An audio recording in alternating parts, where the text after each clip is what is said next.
Non, le président a suspendu le Sénat. Vous avez même vu le titre, hein? Le président suspend la Constitution. C'est ce qu'on peut comprendre ça vraiment? Non, mais attendez 2 secondes. Est-ce qu'on peut comprendre un titre pareil?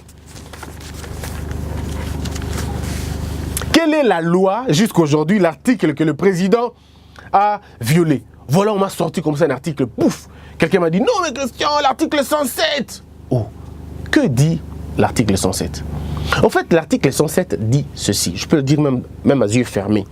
L'article 107 dit qu'aucun député, aucun sénateur ne peut être poursuivi, arrêté pour un vote émis, d'accord? Ou pour une prise de position. Ça, c'est l'idée de l'article 107. Alors, dites-moi si j'ai tort. Est-ce que la corruption est un vote? Est-ce que la corruption est un vote?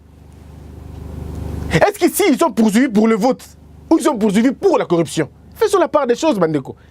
Ici, il y a question de corruption, il n'y a pas question de vote. Ici, il y a question de corruption. Et tout juriste, même celui qui est en jeu 1, connaît ce principe. La fraude annule tout. C'est un principe juridique qu'un élève, un étudiant de jeu 1 de la première année de droit sait. La fraude corrompt tout. La corruption arrête tout, suspend tout.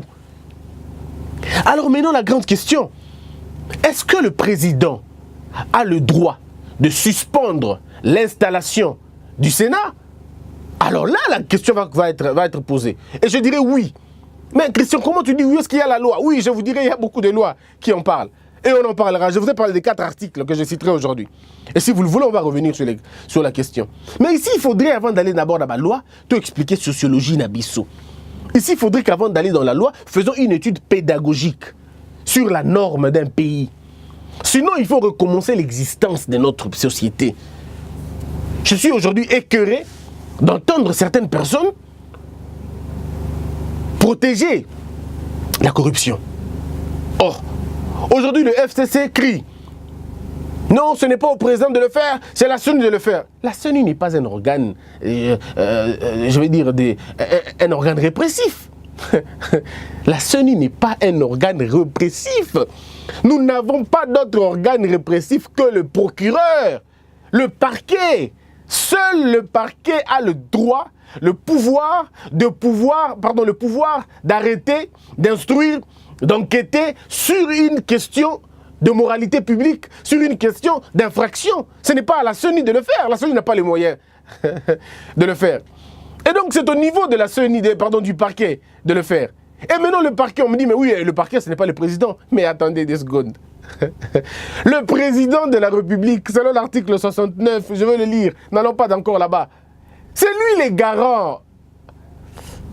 C'est lui les garants. C'est lui les garants de la moralité publique. Quand la moralité publique est menacée et que le président se tait, il est complice. Et même quand la nation congolaise ne dit rien devant la corruption, quand on commence à prendre des positions pour défendre la corruption ou pour se taire devant la corruption, alors on a cessé d'être humain. On a cessé d'être humain. Et j'entends des voix dire, mais oui, Félix aussi, dans son élection en tant que président, il y a eu corruption. Mais attendez 2 secondes. Qui a corrompu qui? Pensez-vous dans la logique, on peut corrompre un président pour être président? On peut vraiment corrompre un président pour être président? Est-ce qu'on est sérieux? Dans une élection de président, soit on a triché pour être président, soit on a violé des choses pour être président. Mais en ça, on ne peut pas parler de la corruption.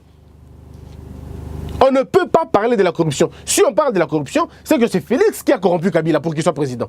Et nous, l'inverse. Dites-moi si j'ai tort. S'il y a eu corruption, c'est que c'est Félix qui a corrompu Kabila pour qu'il soit président. Parce que je ne vois pas comment je peux accepter que je puisse corrompre quelqu'un pour être président. Est-ce que toi, tu peux corrompre quelqu'un pour être ton chef? Les gens qui ont parlé du protocole et tout, bon, allons-y, parlons-en de cette question du protocole. Je fais de toi un président marionnette et tu prends des décisions qui annulent mes 91 sénateurs. D'abord, tu commences par évoquer mon ministre, tu commences par donner des passeports à mes ennemis, tu commences par libérer des gens que moi j'ai arrêtés. Je suis toujours protocolaire. C'est toujours un portefeuille, c'est toujours une porte-mallette. Et au-delà de tout, moi j'ai 91 sénateurs, toi tu annules ça. Tu dis non, non, non, il y a eu corruption. Tout ça, c'est toujours celui qu'on contrôle, c'est celui qu'on dirige. Non, ne nous flouons pas, regardons les choses dans les yeux et disons la vérité.